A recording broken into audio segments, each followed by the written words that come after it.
opportunity to be a TED Talk speaker back in March, and I really took together everything that I'd ever worked on as a psychologist and really as a human being.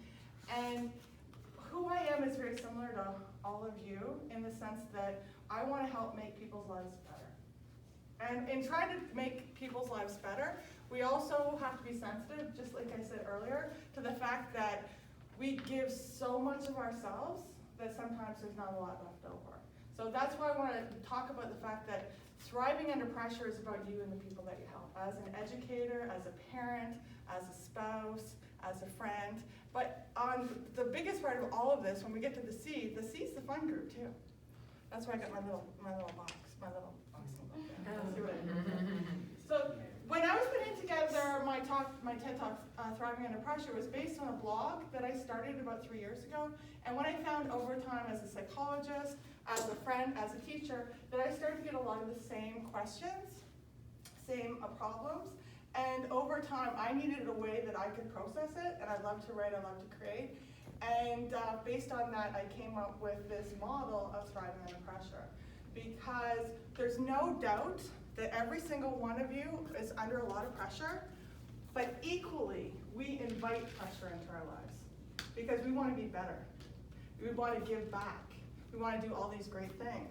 And so what happens is that we have this vision for our lives, but in between happens the daily hassles, the daily stressors.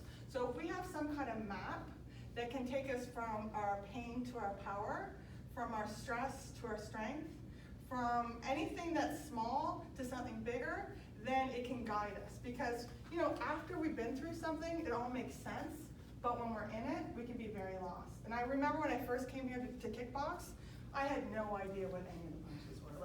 Like Brandon and Krista could show me a million times, right? But I had to print off the punches and put them all around my house. And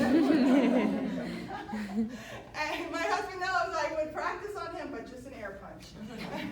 And that was a visual, sort of a vision board that allowed me when I came here to really move to the next. So this is equally a vision board, a map, and it's a way of rethinking what you already know and putting it in the kind of structure so that you can feel more empowered, that you're more of a thriver than a diver, that you can have more of a sort of a strength mentality than a victim mentality. So the first one is commitment. And the reason I chose this group for commitment, there's no doubt that everybody in this room exudes all the qualities I'm talking about, but there are certain things that this group have said during the classes, outside the classes and stuff that represent what commitment is. So commitment is about purpose, it's about mission, it's about inspiration. It's this North Star that you have for your life. This one thing, so whether it's a baby, whether it's a marriage, whether it's just becoming a new instructor, whether it's a 10-year anniversary. These are all things that you've been dreaming for and working for a very long time. So when I think about this club, that's the one thing I think about. I think about commitment, which means for me in this club, it's all about community. This club is about community like no other place I've ever experienced. I see the way that the instructors are with each other. I see the way the instructors are with a member like myself. I see the way that Krista and Brandon are in the community, and it makes us all want to shine brighter. There's no doubt. And on top of the fact that we get an incredible workout and the standards are high, but the one thing that really connects us all is this sense of community. And so that's why I wanted to put the big boxing glove there, because that's the big purpose. And it's something that not very many, if any, clubs have ever belonged to. And that's why I could never stay at any one particular club. I was never even wanted to be a member of a club until Stephanie had me on the phone. And I said, what? And she said, just come in. And the second I walked in the door, I just knew. I mean, that was it. No matter what. So the idea is that even with the members that you work with, even there are certain things that they can say that will remind them of, just a simple question, why are you here? What areas of your life you're hoping to enhance? And that in addition to their name, which I know everybody's good at, that you can tap into that along the way, because all three of these are necessary in order to thrive under pressure, but this is the really big part of thriving under pressure. So it's about having a purpose, not just a purpose that's huge for your life. Purpose is just as much about everyday things. So something that seems small, which is huge, when you walk in this club being called by name. That no matter what's done in this club, it's done with incredible purpose, no matter how small it is. And this is why you'll go back to restaurants or resorts or any of these places, or even a retail store, if they treat the smallest things like the biggest things. And that's what a lot of commitment is about. So even when you're, congratulations, in nursing at the university, so even every day, and I say to my students, just come to class. Those little things over time add up. So very similar to here, just show up and you'll find that the momentum of this place will take over for it. So as I'm saying this, you're gonna have your stickies and you're gonna have time, but you'll come up with your own particular examples in your life. What has kept you going, commitment group, this is your group, so I'll huddle with you. So what in your life, when you felt like giving up, kept you going? When I was in graduate school, I wanted to quit every, put a word in there, day. Like, but I kept imagining myself in my 30s without my PhD, and I thought, and then I would sort of imagine this bigger vision for my life, and that's what kept me going. So that's the whole idea, that we're pulled and we're led by our dreams instead of dragged down by our problems. So no matter who comes into this club, myself included, just because someone's upbeat does not mean they don't have a challenging life or challenging circumstances. They just choose, and it's a conscious choice, to be led by that. And same with all of you. There's no doubt that you'll come into a class and 5 minutes before something terrible may have happened. But you come in and you're a professional and you teach that class, and in fact for that entire time you're teaching that class, all you're thinking about is that class. And that's why that's the ultimate stress relief. That's called being in the zone. That's being in the flow. Because the thing about stress and trauma and adversity, not that I would ever think less of it, but the truth is, for the most part, it's very self-centered.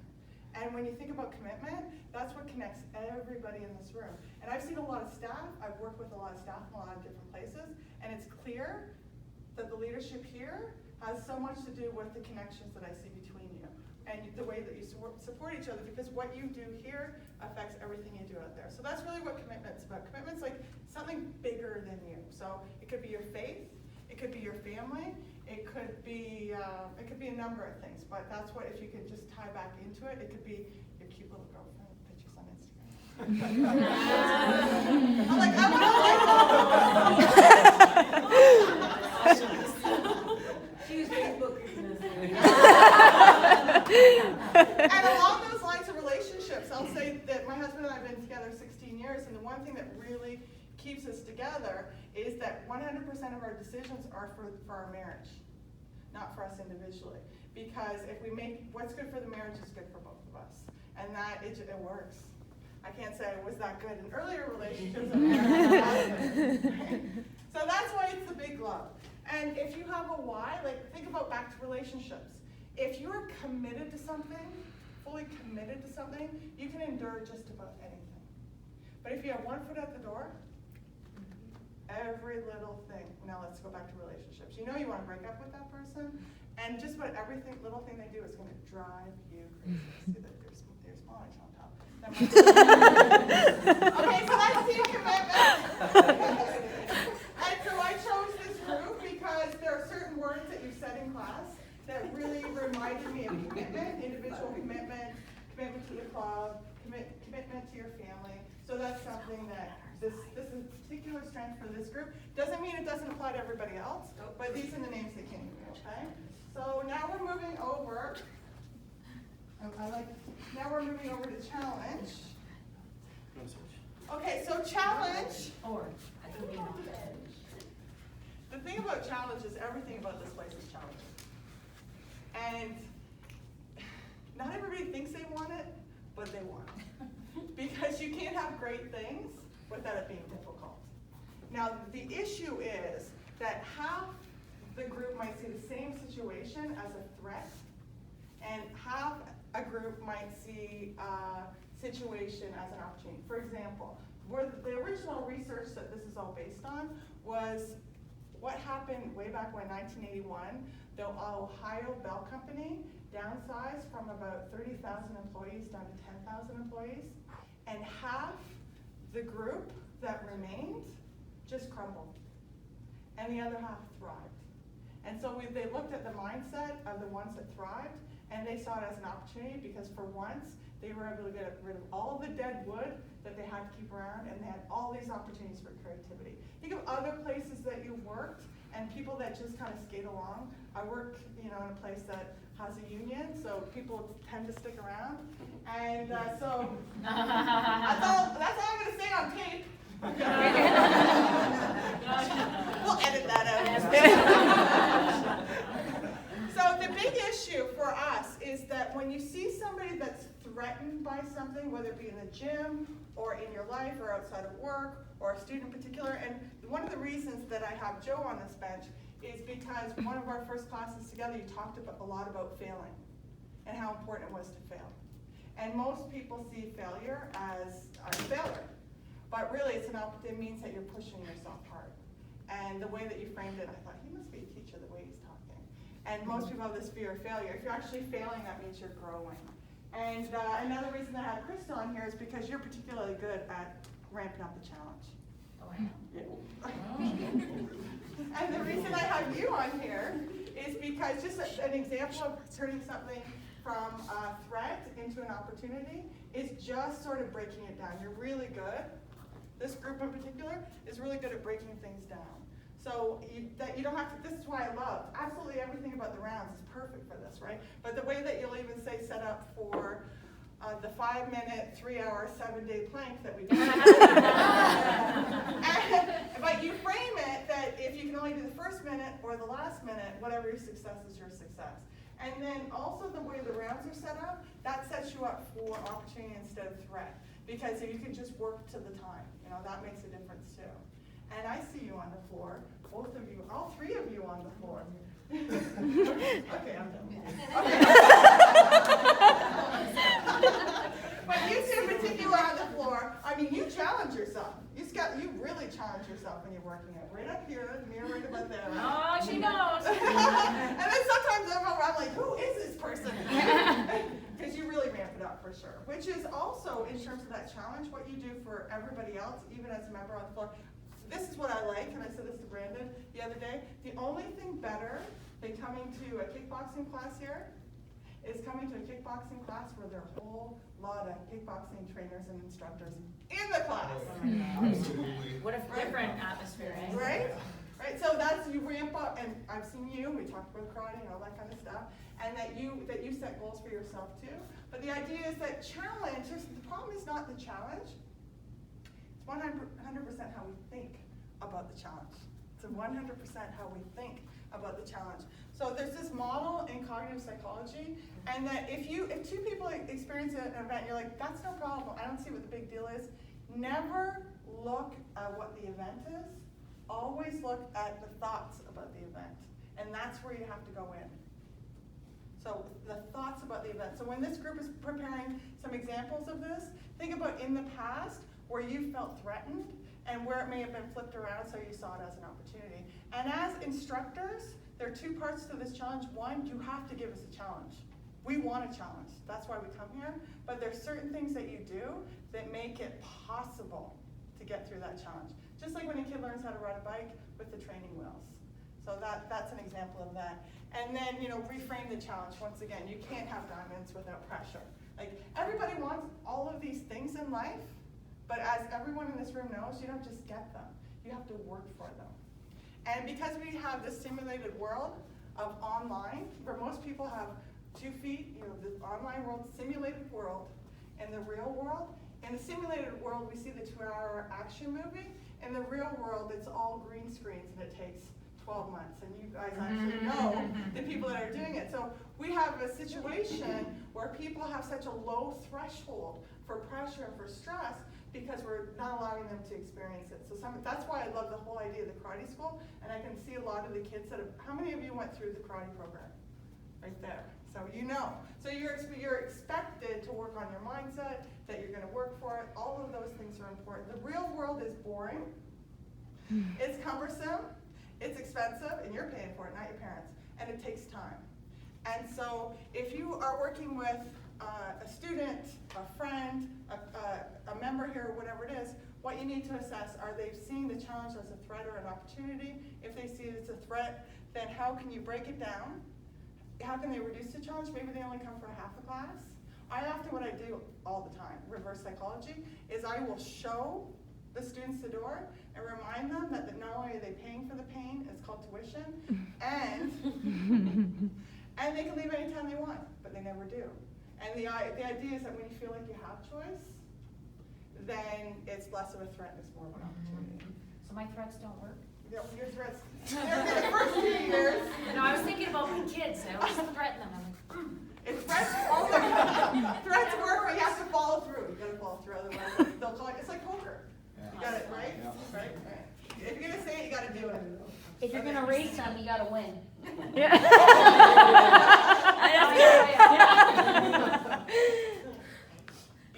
And second half, not only will you have a chance for questions, because then you also have an opportunity to give examples, which are so important. And then and at the bottom, you take that home. That's my blog, and there's videos and stuff like that on there too. And so what I'm talking about, you either enhance the skill set, which happens over time, but also equally, if someone's been here for a certain period of time, it's their responsibility, but don't be afraid to push members that have been here for a long time, because it's so easy to get complacent and they know the skill set, right? So, but for somebody that's new, they can enhance the skill set. I showed you the one that I do, what I did early on. Now this all comes from what's called flow. And as athletes, it's being in the zone. So there's, as I was saying earlier, that when you're in that class and nothing else exists but that class, then you're in the zone. We're in the zone. It's a beautiful place to be. But in order for you to get there, you have to have the right match of the challenge to the skill level. Because if it's too low, this is why we have so many kids, an absolute epidemic. Recently on my Instagram, I did a survey and I got about 100 responses. I said, if I did a video series on stress and anxiety versus one on drive and motivation, 98% said stress and anxiety. And part of that is, because we hear about it all the time, and you know the field that you're into, Audrey, mental health and everything like that, is that the challenges we're setting out for people are too low. We need our kids to cut the grass. We need them to manually do the laundry. We need them to walk to school. I don't care if it's 5 miles. I'm giving you examples, but you're doing your kids a favor when you make it hard. Equally in my class, because if it's hard, then it's meaningful. Think about anything in your life that you value. It was hard to acquire. I didn't get this ring on the second date. I had to wait for it. I won it on the second date. So you can either reduce the challenge or the skill level, but this is where you have apathy, people that aren't into it, right? That worry, and this is the other reason why you change up the class monthly, why you film new things, all that kind of stuff, because you're increasing the challenge for yourself included. Because just like tennis, and you know this in the sports that you've done, you will play better against somebody who's better than you. If someone's less than you, you want to give it your all, right? So karate, boxing, all that kind of stuff. So what we want to do is we want to increase the challenge that gets somebody their adrenaline going as we increase their skill. Because if it's too low, it's bored, because we want to get into that state of flow. That state of flow is a magical place. So this is the challenge group. So this is as close to reality as you're going to get, okay? So this is really more, back to Gary Vee, clouds and dirt. That's more the clouds. That's the North Star. That's your vision for yourself. We should be equally with our feet on the ground with our eyes to the stars. And this is, what you can do every day. This model applies to everything, not just here. And then finally, for the, thank you, commitment, control group. Hello. Don't get me in the shot. No, you're not in it. I can edit out what I want. She's gonna send back 5 minutes of like the half-hour I made sure I video. got rid of all the pictures that should have been on there before I handed my phone over there. Okay, no, I'm just kidding. Okay, so this group is about purpose, vision, mission. This group is really what can I do every day to bring me closer to that? How can I adjust? And this is where a term called metacognition is really important. That with students, when they tend to do poorly on a test, it's because they overestimate what they know. And then even in sport, that if somebody is not, in their mind, oh, they are so prepared because they have, their ego's way too big, and then when they go in there, they don't do well. So how well do you know your skill set? How well are you able to set your own challenges? How well do you pace yourself?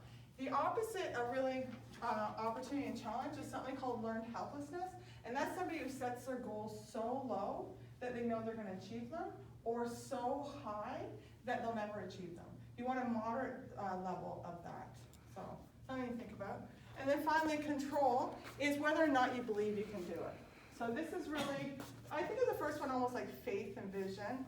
This one is more thought and mindset, and this final one is more emotion. So that you have what I call it here, where is it right here? Whether you have an internal or external locus of control. So if somebody has an external locus of control, no matter what happens, it's not their fault. I didn't do it. Very much a victim mentality. They don't take ownership for anything.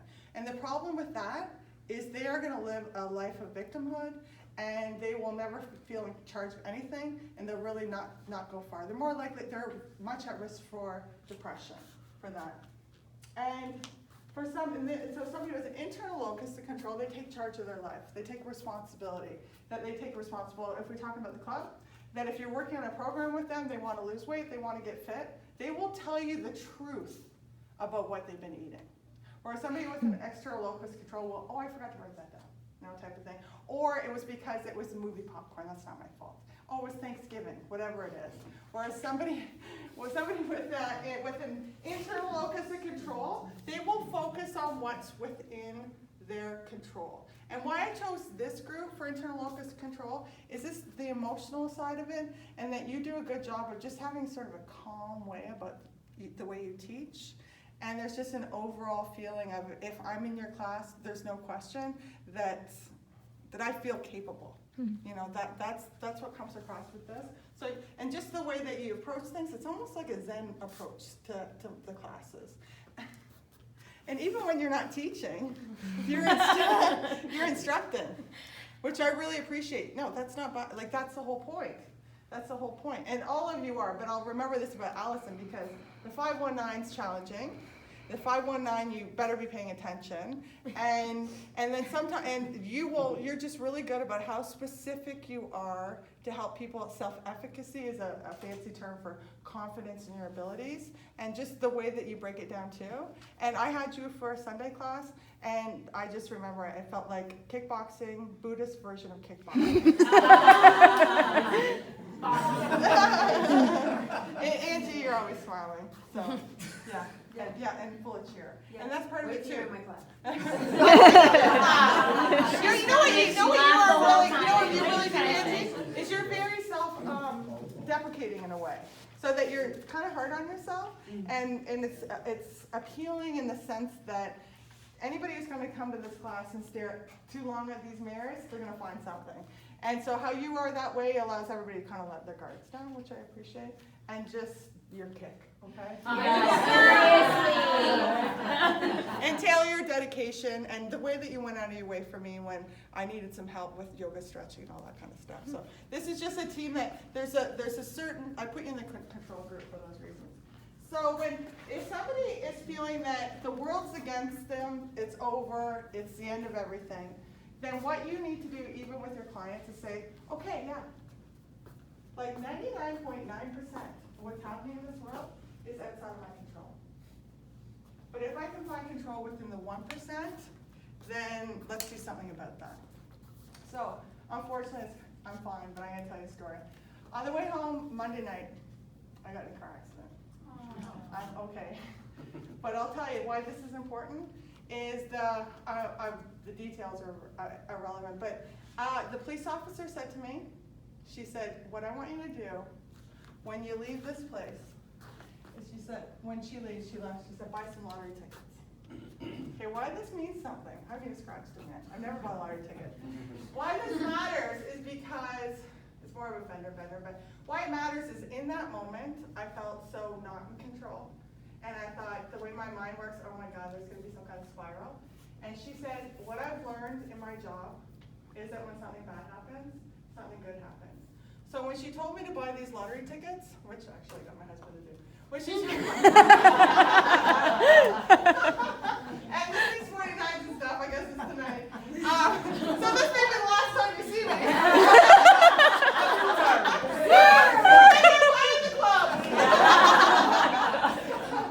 So when that bad thing happened, I bet I can button that then, okay. So when that bad thing happened, you know, you go to a place that's dark, right? But what got me through the next 24 hours is I kept thinking, like, this woman took the time to be that human and suggest something that was so full of light, and which I try to do for people, but I hadn't experienced it in that capacity before, and it was so powerful. And that's something that all of you do. And those are the little things when people are on the floor, and let me just tell you, we all feel useless most of the time, and that's good for us. Because we're so full of ego that we're good at most things that we do, and especially when we're coming here, but they're words that feel like lottery tickets to everybody else in the room. So that's really important to remember. Another time similar to that, it's in here, it's in this book. Pardon? No, she said it. She wants the tickets. Yeah, we'll scratch it. I don't care. Yeah, definitely. That'll be part of the reveal. Stay tuned. So no matter what, it's all about what you put your focus on. And this comes back to here. And I'll bring it back. This is why they're all related. Where did I write it? I'm just trying to remember my notes. There's a word for, target fixation. When police officers or paramedics or fire trucks or any of those first learn to get their special license to ride their cars in crazy situations, that they're taught target fixation. And so what that means is that if they're in, and you should appreciate this for your extreme sports, which I learned about even more so the other day over coffee, that no matter what, if you're about to fall, if these people are about to crash their car, no matter what, keep your eye fixated on the target of where you want to be. And so it goes, all this relates back. So if I kept my eye on the target of those lottery tickets, then I wasn't going to lose my chiclets when I had to teach like how many minutes later, right? And that target fixation is so important for all of us because there is a strategy to positivity. It's not just this Pollyanna, feel good, you know, that's part of it, feels great. I tell you, I'd rather feel good than not. But that when we have target fixation, our performance improves dramatically. And I talked about this on one of my videos for IGTV. And the idea is that when somebody is heightened because of pressure or stress, anxiety, or adversity, that it's tapping into what's called the excitatory neurotransmitters in your brain, your dopamine, your norepinephrine. And when someone says to you, calm down, okay, you want to swear, you probably do. I would, but I can only edit so much. Because you're up here when you're stressed out. Calming down is what's called the inhibitory neurotransmitters, which is serotonin, for example. There's no way you can get down here. So the better thing to do, and you do, this is why when I'm in the class, I'm like so full, like bounce. Because what that does, and even when my students come into my classroom, that it takes the same excitatory neurotransmitters, dopamine, which is the chemical equivalent of cocaine, norepinephrine, which is right up there, and then relabels it as excitement. Then they stay at that heightened state, and they feel a whole lot better, and their performance improves. And so this is what control is about, is that you want to manage your energy more than anything, and that you want to focus on what's right, like the lottery tickets. You sell them here.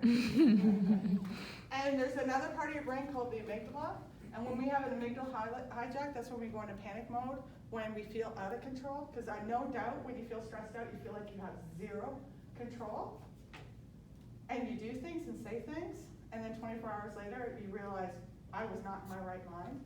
The interesting thing about the amygdala, you saw when we all laughed very quickly in unison, it also governs our laughter.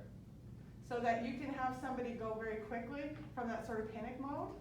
I talked about excitement. It can also go into laughter. So when I'm greeting my students in my classroom, they're not very happy. And I say, give me this bump. I use this. I'm not kidding. They love it. Why did I use this particular one? But I left it at home. See what he's doing? They love it. I'm like, how you doing?